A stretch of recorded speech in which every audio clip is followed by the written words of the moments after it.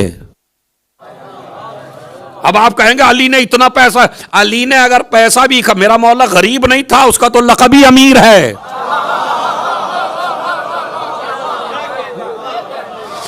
یہ غلط پتہ نہیں کہاں سے وائزین اور ہمارے جو وائز ہیں ذاکر ہیں کہاں سے میرا مولا غریب تھا. کون کہتا ہے غریب تھا بھائی؟ جس کے اشاروں میں سورج ہو واللہ وہ غریب نہیں ہے.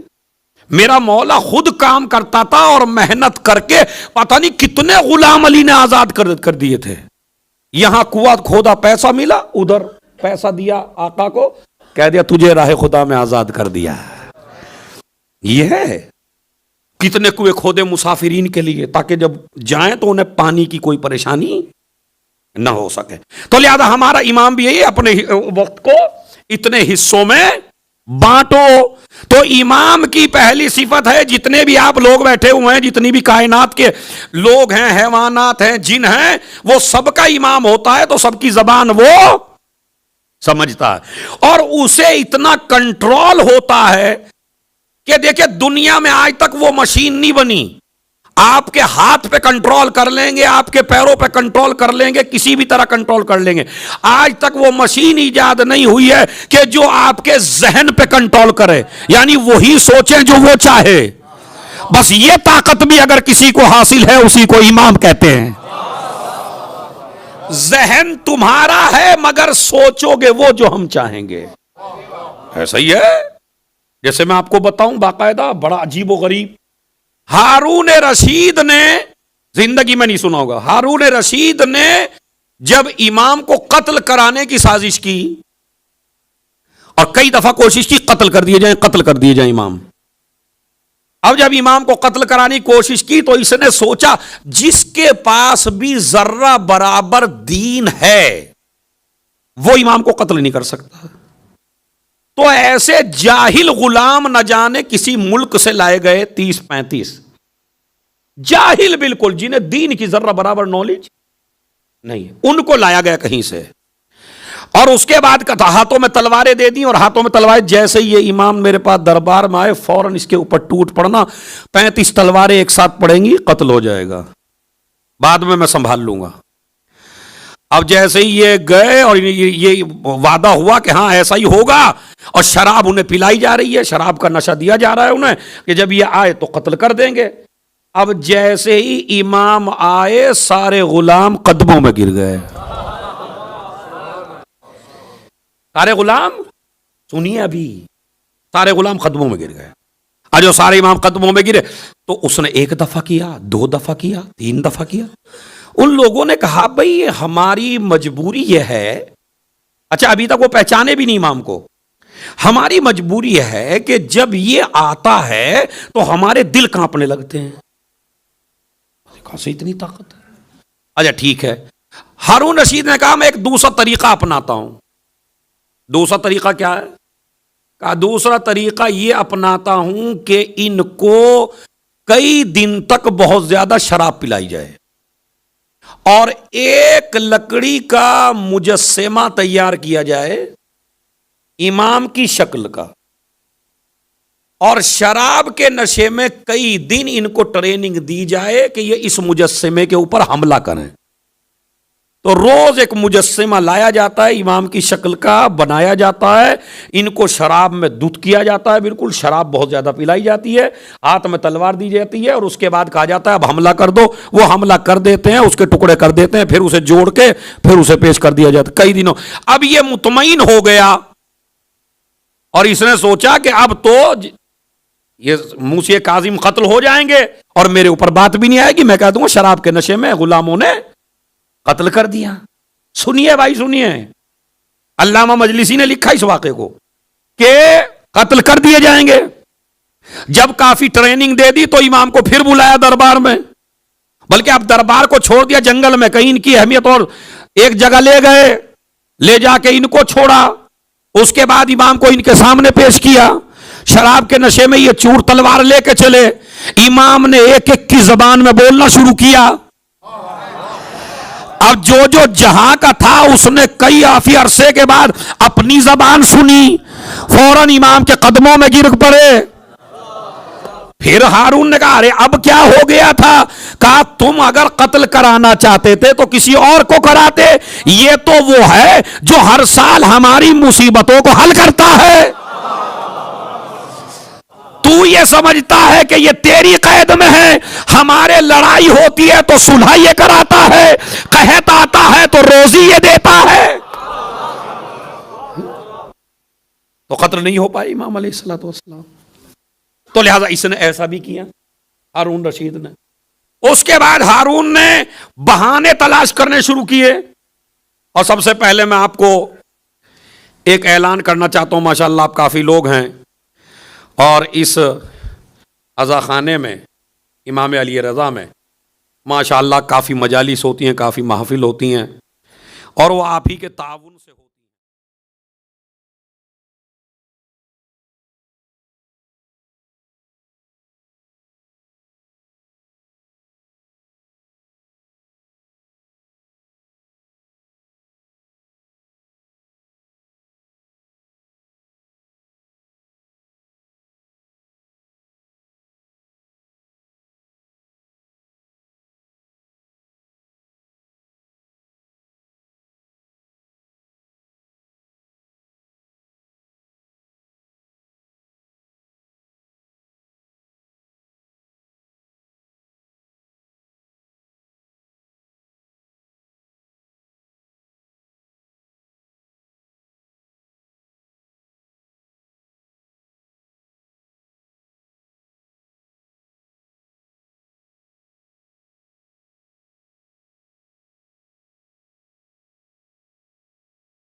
ایک صلوات اور پڑھیں بآواز بلند۔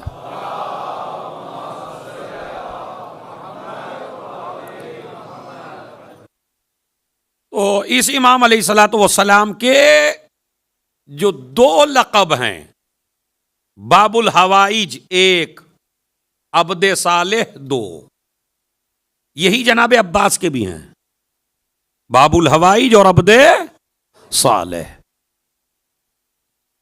کاظمین میں آپ کی قبر ہے، روزہ ہے، ہر ایک کی پریشانی دور ہوتی ہے۔ آج میں آپ کو خود امام سے، جیسے آپ ایک عالم دین سے پوچھتے ہیں، کسی پڑھے لکھے سے پوچھتے ہیں کہ بھائی مولانا صاحب جو بھی کام کرتا ہوں وہی خراب ہو جاتا ہے، جس کام میں ہاتھ ڈالتا ہوں وہی بگڑ جاتا ہے، میرا کام برابر نہیں چل رہا، ایسے کافی لوگ ہوتے ہیں۔ تو میں ابھی علامہ مجلسی کی کتاب دیکھ رہا تھا، تو اس میں نے پڑھا کہ ابو القمقام ایک شخص تھا، اس کو سیو کر لیجئے، ابو القمقام ایک شخص تھا۔ ابو القمقام کہتا ہے میں جو بھی کام کرتا تھا اسی میں مجھ کو پرابلم، جو بھی کام کرتا تھا رزق میں برکت ہی نہیں ہوتی تھی، پریشانی ہوتی تھی، جو کرنا چاہتا ہوں وہی نہیں ہو پاتا، ہوتا نہیں ہوتا۔ ایسے بہت سے لوگ ہیں جن کو اس طرح کی کوئی پریشانی ہے، تو بجائے اس کے کہ آپ کسی جنتر منتر کے چکر میں آئے ہیں، تو جن کے پاس 14 مشکل کشاں ہوں، تعویذ گنڈوں سے بہتر ہے کہ آپ جو ہیں وہ آئیے۔ تو امام علیہ السلام نے کہا میں تجھے ایک دعا بتاتا ہوں۔ اب کتنی عظیم دعا ہوگی جو 7واں امام بتا رہا ہے۔ 7ویں امام نے ایک دعا بتائی، رزق کی تنگی کے لیے، کاروبار کی ترقی کے لیے، اقتصاد کی مضبوطی کے لیے، کام ہوتے ہوتے بگڑ جاتا ہے اس کے لیے ایک دعا بتائی ہے، اور وہ دعا سن لیجئے، بسم اللہ الرحمن الرحیم۔ امام نے فرمایا بس ایسا کرو۔ اچھا، جب بھی امام سے کوئی دعا پوچھی گئی نا، وہ ہماری طرح نہیں بتائی امام نے، کیونکہ ہم تو ایسی دعا بتاتے ہیں جس میں تمہارا گھنٹہ 2 گھنٹہ لگے۔ امام کبھی اتنی لمبی چوڑی دعا نہیں بتاتے تھے، بلکہ امام تو یہ کہتے تھے جو لمبی کا سننے والا ہے وہی چھوٹی دعا کو بھی سنتا ہے، سمجھ رہے ہیں؟ یہ کہتے تھے۔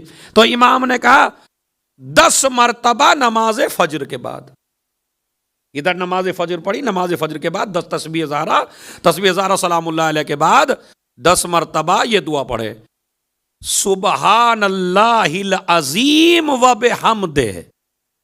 ذرا دہرائیے، سبحان اللہ العظیم و سبحان اللہ العظیم و استغفر اللہ و اتوب الیہ۔ یعنی 3 چیزیں بتائی امام نے، کیا؟ سبحان اللہ العظیم و بحمدہ 1، استغفر اللہ و اتوب الیہ 2، وَأَسْأَلُهُ عَنْ فَضْلِهِ، وَأَسْأَلُهُ، یعنی 3 جملے ہیں، سبحان اللہ العظیم و بحمدہ 1، استغفر اللہ و اتوب الیہ 2، اسألہ عن فضلہ۔ یہ جو تیسرا جملہ ہے اسی پہ توجہ چاہتا ہوں، اسألہ عن فضلہ، میں تجھ سے سوال کر رہا ہوں تیرے فضل کا۔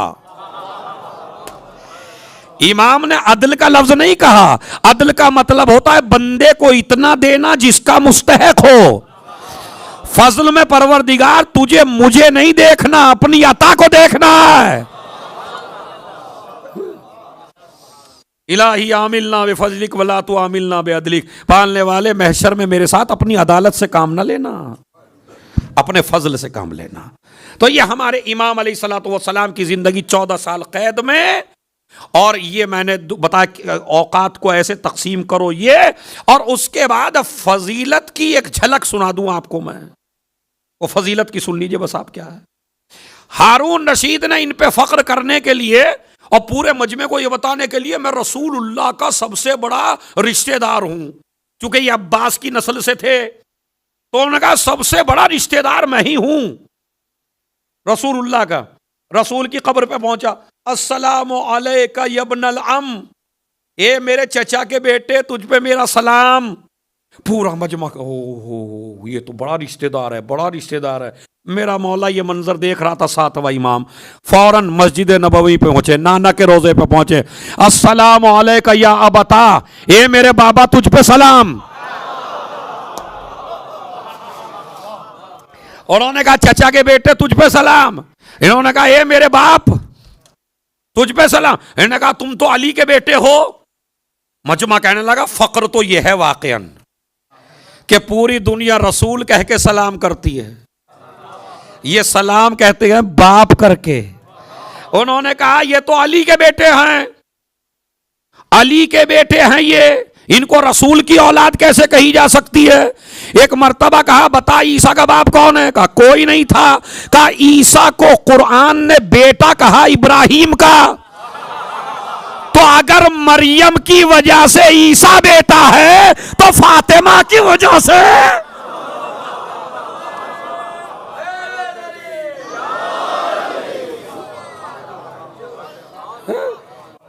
تو مریم کا اگر بیٹا عیسیٰ ان کا ابراہیم کا ہو سکتا ہے تو ہم۔ اس کے بعد کا دلیل دو۔ اچھا بھائی دلیل سنیے، دیکھیے اگر میں پڑھ رہا ہوں تو مجھے داد دیجئے، اور اگر امام کی بات ہو تو امام کو داد دیجئے، اس پہ ثواب ہوگا، اور دیکھتا ہوں اپنے امام کو کتنی داد دیتے ہو۔ امام نے بتا کیا کہا؟ امام نے کہا دلیل دوں تجھے؟ کہا دلیل۔ کہا ایک مسئلہ تو ہی بتا دے۔ اب پورا مجمع کھڑا ہے، کہا بتاؤ مسئلہ کیا ہے؟ کہا مسئلہ یہ ہے کہ لو بعث رسول اللہ حیا، اگر رسول اللہ اب زندہ ہو کے آ جائیں، یعنی رسول اللہ اب زمین پہ دوبارہ پھر آ جائیں، وخطب کریمتک، اور تجھ سے تیری بیٹی کا رشتہ مانگیں، تو بتا تو اپنی بیٹی دے دے گا رسول سے؟ میں نے کہا کیسی باتیں کر رہے ہو؟ ارے ایک دم سے دوں گا بھائی، خوش ہو کے دوں گا، یہ تو میرا نصیب ہے کہ وہ مجھ سے مانگے۔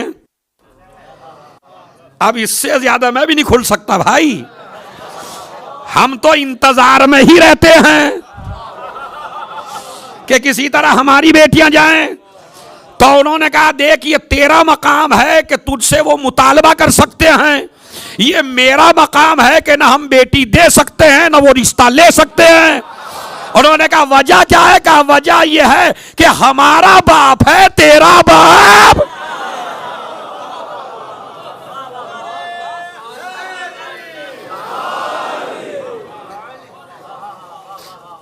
بھائی رسول اللہ ہم سے رشتہ نہیں مانگ سکتے چونکہ ہم تو اولاد ہیں، اولاد میں رشتے نہیں ہوتے۔ اب بعض لوگوں کے یہ منطق سمجھ میں نہ آئی تو امام نے اور ہلکا کیا۔ اب ہلکا سنیے کیا ہے۔ کہا اچھا ایک بات بتا، تجھے پتا چل جائے گا ہماری رشتہ داری کا اور اپنی رشتہ داری کا رسول سے۔ کہا بتائی؟ کہا اگر تیرے گھر میں تیری عورتیں بیٹھی ہوں ننگے سر تو کیا رسول اللہ ایک دم سے آ جائیں گے تیرے گھر میں؟ کہنے لگا نہیں آ سکتے۔ کہا کیوں؟ کہا رشتے دار پڑا ہو لیکن پردہ تو ہماری عورتوں پہ واجب ہے۔ کہا بس یہ تو ہے، ہمارے گھر میں رسول ہر وقت آ سکتے ہیں، اس لیے کہ ہم اولاد ہیں۔ تو لہذا عزیزو یاد رکھی یہ اولاد رسول ہے۔ اسی لیے زیارت امام موسیٰ بن جعفر الکاظم میں جب آپ پڑھیں گے تو اس میں اشہد انک ابن رسول اللہ حقا، میں گواہی دیتا ہوں کہ واقعاً تم رسول کے بیٹے ہو۔ سمجھ رہے آپ؟ میں گواہی دیتا ہوں کہ آپ رسول کے بیٹے ہو۔ اسی طرح ایک پریشانی تو انہوں نے کر رکھی تھی، دوسری پریشانی کر رکھی تھی امام کی اولاد نے۔ یہ جو امام کے بھائی تھے، عبداللہ تھا، اسماعیل تھا۔ اسماعیل تو جب مر گئے تو امام نے کئی صحابہ کو بلایا، کہا یہ مر گئے ہیں۔ ایک کو بلایا پردہ ہٹاؤ، پردہ ہٹایا، زندہ ہیں مر گئے؟ کہا نہیں مر گئے۔ پھر دوسرے صحابی کو بلایا، کہا زندہ ہیں یا مر گئے؟ ہر صحابی سے کہا ان کا چہرہ دیکھو، دفنانے کے بعد پوچھا، غسل کے بعد پوچھا، جنازے کے بعد پوچھا، سارے صحابہ سے بار بار پوچھ رہے ہیں۔ کیوں؟ اس لیے کہ امام جانتے ہیں خطرہ کیا ہے، لوگ کہیں گے یہی امام ہیں۔ امام نے ہمیشہ چہرے سے نقاب اٹھوا اٹھوا کے بتایا جو امام کے سامنے مر جائے وہ امام نہیں ہے، اس لیے کہ اگر یہ میرے بعد امام ہوتے تو یہ نہ مرتے، لیکن نہیں۔ دوسرا جو بھائی تھا عبداللہ، وہ بڑا تھا، عبداللہ چونکہ بڑا تھا، امام سے بڑا تھا، اور اسماعیل کے بعد اب جو ہے وہ سب سے بڑا ہو گیا۔ اب اس نے دعویٰ کر دیا امامت کا کہ میں ہوں اپنے باپ کا وارث، میں امام ہوں۔ امام نے پورے مجمع کو دیکھا، بس آخری جملہ ہے، اور دیکھنے کے بعد امام نے ان سے کہا عبداللہ سے کہ بھائی میں تم سے ملنا چاہتا ہوں. انہوں نے کہا ٹھیک ہے میں ملنے کے لیے آؤں گا. عبداللہ افتحی ہمارا جن کا یہ ایک فرقہ باقاعدہ آج بھی موجود ہے اور ایک فرقہ دوسرے بیٹے کا بھی موجود ہے, سمجھ رہے؟ تو لہٰذا وہ آئے, کہنے لگے آئیے آئیے. امام نے اپنے دروازے کے سامنے بہت زیادہ لکڑیاں اکٹھی کروائیں ساتویں امام نے, اور لکڑیاں اکٹھی کرانے کے بعد کہا ان میں آگ لگاؤ. انہوں میں آگ لگائی گئی, انگارے بہت زیادہ بلند ہوئے, شعلے بہت زیادہ بلند ہوئے, گرمی بہت زیادہ ہو گئی. امام اطمینان سے اٹھے, پورے مجمع کو بلا لیا, عزت دار لوگوں کو بلا لیا, حکومت کے لوگوں کو بلا لیا. اب تو سمجھ میں نہیں آ رہا کیا ہونے والا ہے. امام خود گئے, یادگار ابراہیم شولوں میں بیٹھی. ارے میں توجہ چاہتا ہوں بھائی, جملہ ضائع نہ کریے گا آپ. یادگار ابراہیم شولوں میں, آگ روشن ہے, انگارے دہک رہے ہیں, امام اطمینان سے بیٹھے ہیں, کچھ نہیں ہوتا. اٹھ کے آ گئے امام. اس کے بعد مجمع کی طرح متوجہ ہو گئی, میں آگ میں گیا تھا, میں نے کچھ تو نہیں کہا ابھی تک کسی کو. کہا بالکل نہیں. کہا بھائی عبداللہ اگر آپ امام ہیں تو آپ بھی اسی طرح آگ میں بیٹھ کے دکھا دیجئے. ارے توجہ چاہتا ہوں میں بھائی, یعنی آگ میں بیٹھ جائیے, اگر آپ امام ہیں تو یہ آگ جلانے والی نہیں ہے. دیکھیں یہاں دعویٰ جو ہے وہ اولاد رسول کا نہیں ہے کہ یہ اولاد رسول ہے عبداللہ یا نہیں. نہیں, یہاں ہے امامت کا مسئلہ. اگر اولاد رسول ہونے کا تھا تو پھر امام آگ بھی نہ جلاتے. انہوں نے کہا آئیے, اس نے کہا نہیں میں نہیں بیٹھ سکتا ہوں, مجھے تو آگ جلا کے راکھ کر دے گی. کہا اس لیے کہ تم امام نہیں ہو. امام اسے کہتے ہیں کائنات کی ہر شے جس کی اطاعت کرے, ہر شے اس کی. عباس نے یہی تو کہا تھا مولا علی سے, رسول دنیا سے جا چکے, میں چچا ہوں, میں وارث ہوں اس گھوڑے کا, اس تلوار کا, اس زیرہ کا. امام نے کہا چچا اس میں گھبرانے کی کیا بات ہے, ذرا ادھر آؤ سامنے. اب وہ سامنے آئے, مجمع اکٹھا کیا, کہا پہنو رسول کا لباس. اب رسول کا لباس پہن رہے, جسم پہ پورا نہیں اترتا. کہا چلو یہ نہیں آتا تو ذوالفقار اٹھا لو, پوری طاقت لگا لی. ذوالفقار نہ اٹھنی تھی نہ اٹھی. اس کے بعد کہا چلو یہ بھی نہیں ہے, یہ ذوالجناح ہے, یہ نبی کی سواری ہے, یہ گھوڑا ہے, اس پہ بیٹھ جاؤ. پوری کوشش کر لی, نہیں بیٹھ پائے. اس کے بعد کہا اب دیکھو کھڑے ہو کے, خود لباس پہنا, پورا اترا. بیٹا حسن تم پہنو. حسن نے لباس پہنا تو پورا اترا. بیٹا حسین تم پہنو. اس کے بعد کہا حسن تم ذوالفقار اٹھاؤ. حسن نے اٹھا لی. امام حسین کی عمر کم تھی, بیٹا اب تم اٹھاؤ. انہوں نے بھی اٹھا لی. اس کے بعد کہا دیکھو ذوالجناح نبی کے وصیحی کو سواری دے گا. بس پہلے امام علی بیٹھے, اس کے بعد کہا بیٹا حسن تم بیٹھو. پھر امام حسن بیٹھے.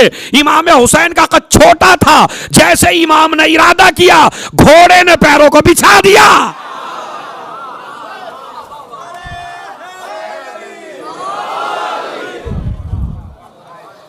کیوں؟ اس لیے کہ کائنات کا ذرہ ذرہ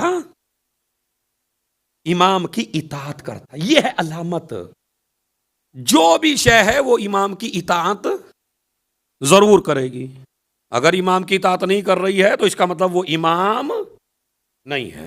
تو باب الحوائج 1, کاظم 2, اسی طریقے سے عبد صالح 3.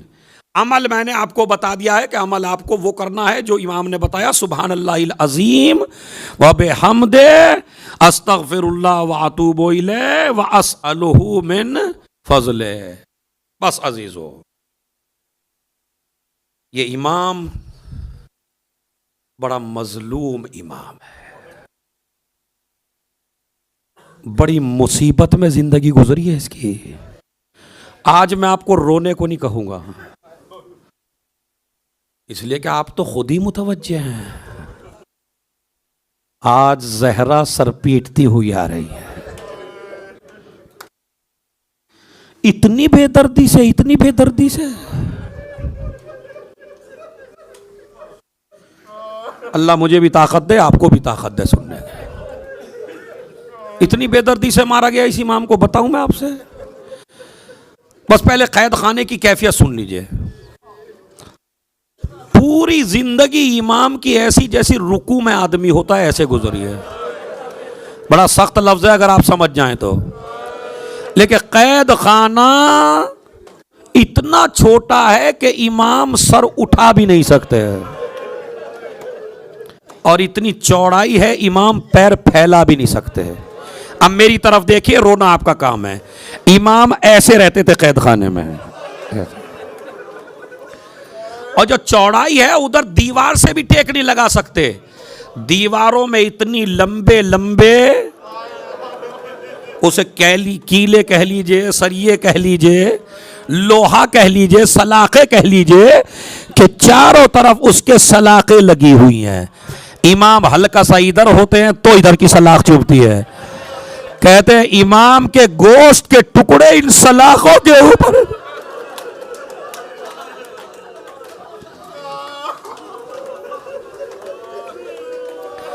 سلاخوں کے اوپر گوشت کے ٹکڑے تھے امام کے. نہ امام سے اٹھا جاتا نہ امام سے بیٹھا جاتا. اتنی سختی میں، اتنی پریشانی میں. اور غذا کیسی ہے؟ جس میں کنکر پیس کے دی جا رہی ہے. جو کم ہے، کنکر زیادہ ہیں. پانی بالکل گرم ہے.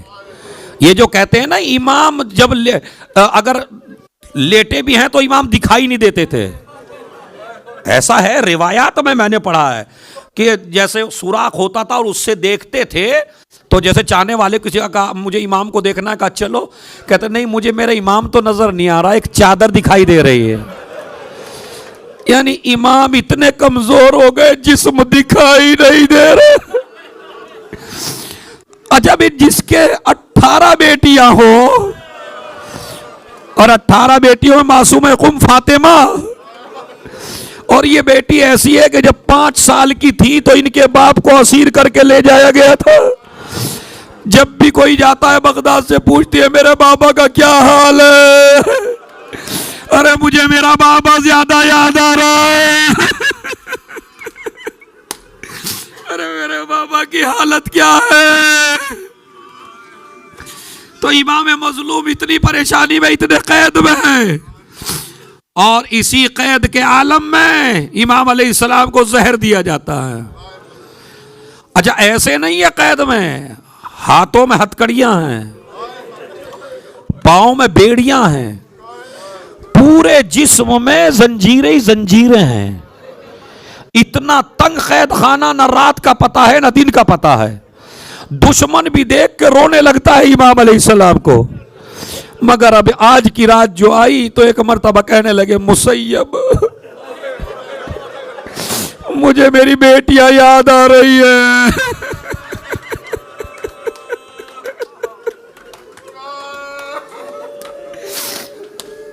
اے مسیب میری بیٹیاں یاد رہی ہے، مولا آپ کو رہا کیسے کریں. کہا نہیں اس کو بارے میں تم نہ سوچو، بس ہم چند منٹ میں گئے اور آئے.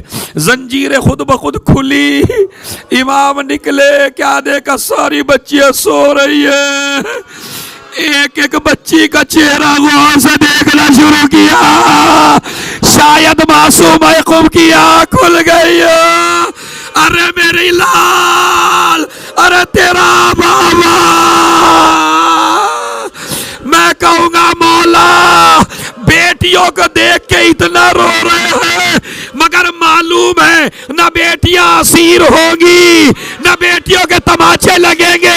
ہائے حسین، جب سکینہ قریب آئی بابا، ارے آپ بھی جا رہے ہیں.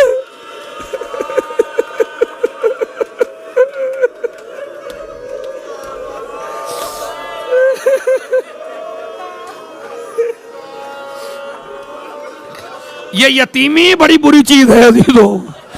وہ 18 یتیم ہو رہی ہیں، مگر معلوم ہے نہ رسن بدھے گی نہ دیار بدیار پھرائی جائیں گی. اور ادھر سکینہ کی کتنی فکر ہے حسین کو. رات کا وقت ہے، میں ایک لفظ روایت پڑھنا چاہتا ہوں. رات کا وقت ہے، 9 محرم ہے. 9 محرم شب عاشور ہے، اور شب عاشور میں سارے عبادت کر رہے ہیں، اور رات کے سناٹے میں عباس دلاور پہرا دے رہے ہیں. عباس دلاور نے کیا دیکھا کہ اندھیرے میں ایک شخص نکلا خیمے سے، اور خیمے کے سامنے کھڑے ہو کے اس نے کچھ اکھاڑ کے کچھ پھینکنا شروع کیا. ادھر سے اکھاڑا ادھر پھینکا, ادھر سے اکھاڑا ادھر پھینکا. عباس نے کہا کون؟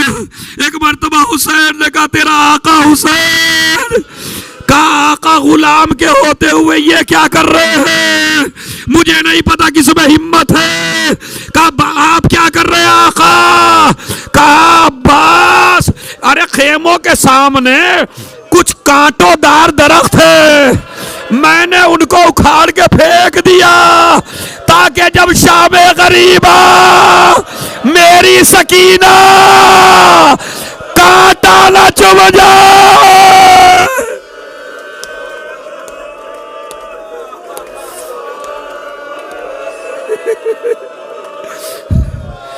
ابو العطا ایک شاعر ہے, وہ غزلیں گاتا ہے, مسخرے شعر کہتا ہے. ہارون رشید نے اسے اپنے دربار میں بلایا. دربار میں بلانے کے بعد اس سے کہا شعر پڑھو. محفل بڑی جم گئی, بڑے بڑے شعر سنائے. ایک مرتبہ اس نے کہا تجھے آج مومائی کا انعام دوں گا اگر وہ غزل سنا دے. کہا ٹھیک ہے میں تجھے ساری غزلیں سناتا ہوں. خوش ہو گیا ہارون رشید. کہا بتا تجھے کیا چاہیے؟ ادھر میرے امام کو زہر دیا جا چکا ہے, ادھر اس سے کہتا ہے شاعر سے, مگر اس سے پہلے مقتل سبزواری سے علامہ حسین علی نے ایک واقعہ میں نے سنا ان سے. وہ واقعہ یہ ہے کہ امام خالی زہر پہ اکتفا نہیں کی انہوں نے, شیعوں کو پتا چل گیا امام کو زہر دیا, لوگ آنے لگے. وہ سندی ابن شاہی کا آیا, امام کے سامنے قلم دعوت پھینکا, لکھ کے دو کہ ہم نے تمہیں زہر نہیں دیا ہے. امام نے کہا میں لکھ کے نہیں دوں گا. کہا میں تجھے سزا دوں گا. کہا کیسی سزا؟ کہتے 4-5 کیلے مگائی گئی امام کے سر اقدس زہرا کا لال.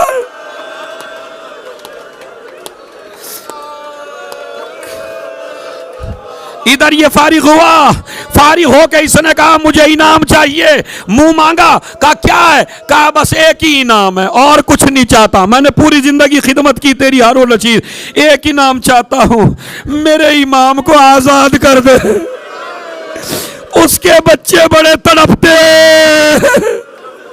میرے امام کو آزاد کر دے. کہا جا کل تیرا امام آزاد ہو جائے گا. اپنے گھر پہنچا, غسل کیا, نہایا دھویا, اپنی بیوی سے کہا آج میرا امام آزاد ہو جائے گا.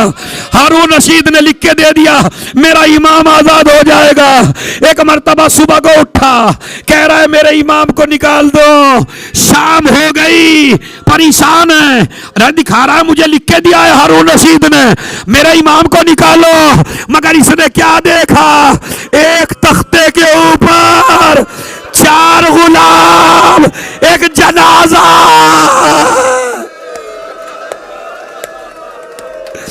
ایک جنازہ لا رہے. کہا یہ کون ہے؟ یہ تیرا امام ہے. بغداد کی گلیوں میں پہنچے, یہ رافضیوں کا امام. پل پہ جنازہ رکھ دیا تاکہ گھوڑوں سے پامال کر دیا جائے. ادھر کی سواریاں ادھر رک گئی, ادھر کی سواریاں ادھر رک گئی. ایک مرتبہ سارے لوگ اتر گئے. سلیمان ابن جعفر کو پتا چلا, لوگ کہہ رہے یہ رافضیوں کا امام ہے, یہ رافضیوں کا امام ہے. کیا دیکھا ان سواریوں نے اتر کے کہ ایک تابوت رکھا ہوا ہے جس میں ایک قیدی, ہاتھوں میں ہتھکڑیاں, پاؤں میں بیڑیاں, گلے میں زنجیریں. چاہنے والوں نے جنازہ اٹھایا, عزت کے ساتھ لے گئے. شاید ساتویں نے کہا ہو اے جد مظلوم مجھے معاف کر دینا, مجھے توہین کی گئی, میرے جنازے کی اہانت کی گئی, مجھے اٹھایا گیا, مجھے مارا گیا, لیکن میرے جنازے کے ساتھ زیادہ توہین نہیں ہوئی. اے جد مظلوم تیرا جنازہ گھوڑوں کی ٹاپے زینب دیکھ رہی ہے. اے میرے بھائی, اے نانا, یہ میرا حسین گھوڑوں کی ٹاپے.